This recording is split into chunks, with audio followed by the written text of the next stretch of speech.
Hi everyone, I am so excited to do this video today because I did a really big score this weekend traveling out into the country with my friend Angela, and we found some amazing antique books. And I also want to show you this ridiculous stack of photographs here gifted to me by my young son Declan. Let's start here. Let's start with the books. These are all going to be journal covers. So if you do see one that you especially like, please message me below and let me know. And if we can work it out so I can set it aside for you, I'm happy to do that. This one is called A Child's Garden of Verses, and it's from 1925. And it's just full of, look at these wonderful images that of course I'm going to reuse in all of my journals, so they will be spread out and not one page will be wasted. So that one is 1925, just adorable. I am going to very carefully remove this pencil marks that some wonderful little child over the last 100 years has put there. The second one here is called Hans Brinker, and that's of course a wonderful Dutch story, and this is also from 1925. And the inscriptions inside here are lovely. It was a prize for answering Bible questions. How about that? Isn't that cool? So this was a gift, as many books were in schools, for a job well done. To get a book was like getting an iPad, really, when you think about it. So that's a lovely cover. Very excited. This one I've got the feeling is already spoken for, but I did want to show it to you. I have a client friend in the States who loves pansies, and I couldn't do any better than this one here. I spent way too much money for it, but I was so excited to see it. And this one is from 1907, inscribed in 1908. So that's really very cool. The next one is this undated book called Original Adventures of Sherlock Holmes.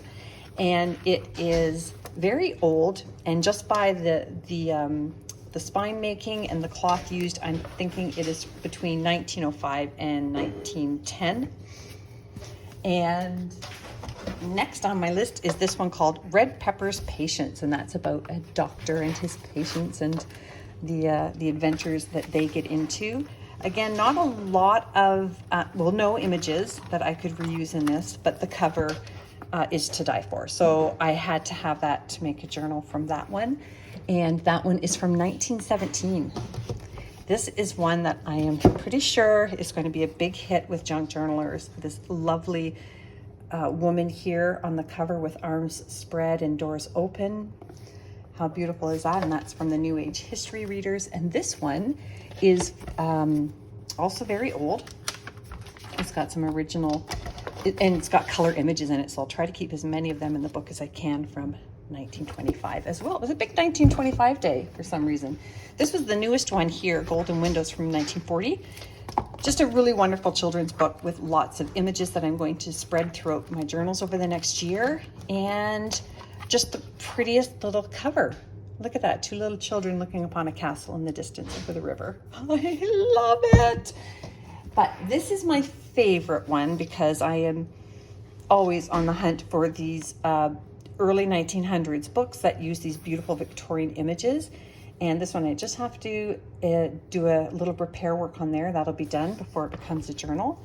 And again, this one is from 1911. Isn't that wonderful? So yeah, somebody's going to be real happy with this one. Again, no images. This was just a storybook. Oh, Liar, Liar, Pants on Fire. Ooh, look, there are some images. Well, that's a super surprise for me.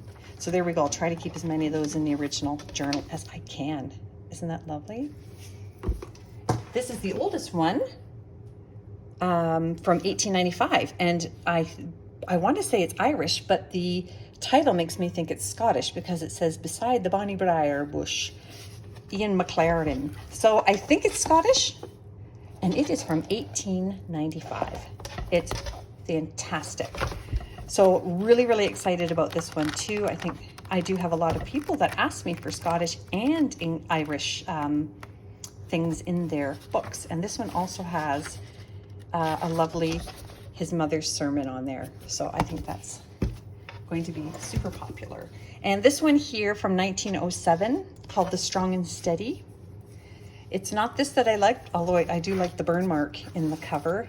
This cover will go back inside the journal as a pocket. You can see it's very damaged.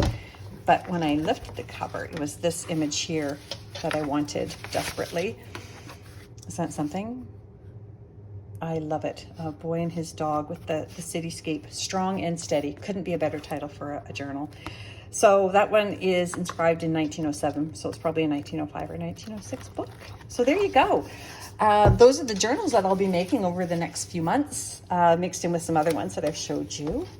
And Declan, my youngest son, gifted me this humongous,